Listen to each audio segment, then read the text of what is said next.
Alright, so every video that I've done so far doesn't seem to have a very nice picture after I've uploaded it. So this right now is just basically my backdrop that I'm going to have for when I'm just talking. And so this might actually be my first or so video that actually is under 10 minutes.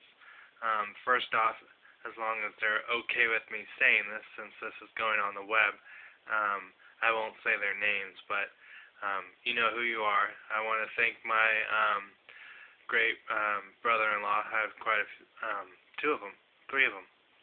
Got to keep that track. But I want to thank one of my brother-in-laws that's been really supportive lately and been talking all, little comments about my G.I. Joe and everything. So I appreciate that. I also want to say to one of my sisters who commented on one of my videos and was saying that I should do some stop motion. But actually, that's one thing that unfortunately also hurts me, not having a webcam or doing this with a camera other than my cell phone camera, because once I start a video, I can't stop it and restart it. So there are actually collectors out there, or maybe they're not collectors, but there are actually quite a few videos, if you haven't seen them already on YouTube, that are stop motion. So anyway, just wanted to say that if I was able to do it, I would, but right now the camera doesn't work, and I'll leave that up to the filmmakers out there. So anyway, this is actually the package to a alternate universe Rise of Cobra 3-figure set that I got. But I'm not going to do the video for it. It's just basically my backdrop when I'm talking.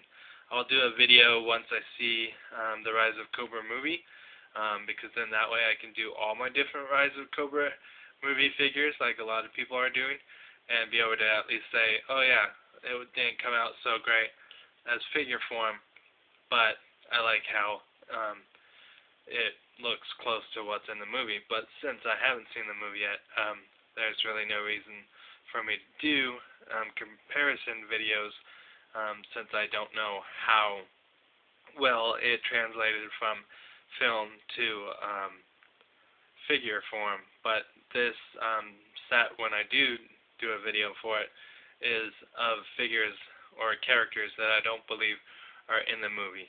But anyway, I got that out of the way. So the video I'm going to do now is on the persuader. I got this one. I've never really used it much, but it was one that I thought looked cool, and when I was buying stuff off eBay, this is one of the ones that I bought. It comes with 2 guns. They don't fire. That's one thing I do remember of being a little kid, and even now seeing the video that other people have done, and then seeing boxes when I buy something where they always said weapons do not actually shoot, and I guess that's so that they can be accused of false advertising. But it is kind of funny to see that and then think to myself, at least even as a kid, well, yeah, there's not going to be fire coming out of these little missiles. But anyway, I thought that was a cute little comment. So there you go. So anyway, it has 2 guns, and this one is pretty close to the figure. So it doesn't rise up. You have to actually move the big one, move the little one, and then you can take backstop out.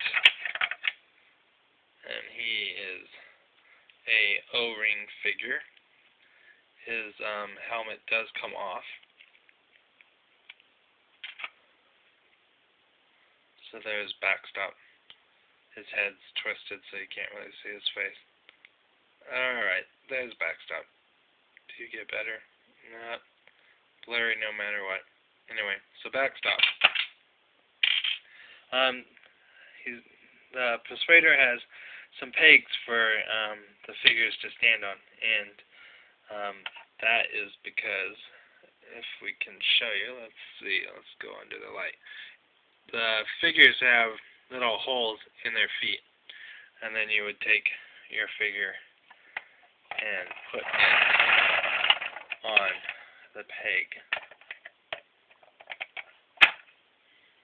And there you go. And then you can get them to kneel down. One thing that even some of the collectors, I don't really get into this because it's like, it's not a real vehicle, but one of the cool things that some collectors like to do on our G.I. Joe sites is talk about, well, which vehicle would really work, and when would you do that? Because if you had a real soldier right here, or right there, or even there's a peg back in behind the missiles, then you would basically take out your own member of your team. But obviously, they would not be shooting the missiles if it was a real vehicle with him on there, and so I don't see how that really makes any sense. But trying to give those of you that are watching an idea of some of the stuff that us G.I. Joe collectors talk about. I didn't have any play sets when I was younger that I can think of. I probably had one of the older G.I. Joe headquarters, and by that I mean not very old compared to when it was new, but one of the older, later in the line headquarters that came out. But one thing that some collectors have commented on is they like the vehicles that have the little gas tanks, and that's what that is. It's got a little hole in it, so then you could use some of the older play sets that did have gasoline or gas station tubes to fill up your vehicle. So anyway, let's take a look at the vehicle. It's got some eyes on the back that say, "Did I?" I don't know what that really means, but there's that. Then we've got the United States, and then there's some Cobra symbols on it, but it is not a Cobra vehicle. That's supposed to be how many planes or tanks or whatever Cobras that they have taken out. So that's their kill count. Let's see. Just, I guess we'll scan the vehicle. It's got quite a few free rolling hard plastic wheels on it. One thing I did notice when I got this vehicle is the missiles are held on with just some raised slits, and they slide on to this right here. So let's actually see if the missile can, it's right there. And so I don't know if very many kids would have liked playing with this because every single time you pretty much touch it, the missiles like to fall off. Not sure what more I could say about the Persuader. I'm glad that I have it, but yeah, I don't really know what more to say about it, but I did want to show you this other figure. This is the 25th anniversary Quick Kick, and so he's a new one. And one thing that they did different on him, unlike some other 25th anniversary figures, is because he's wearing no shoes, they didn't want to put the added ankle articulation on him, so he doesn't have that. I believe his legs or lower calves move. Let's see.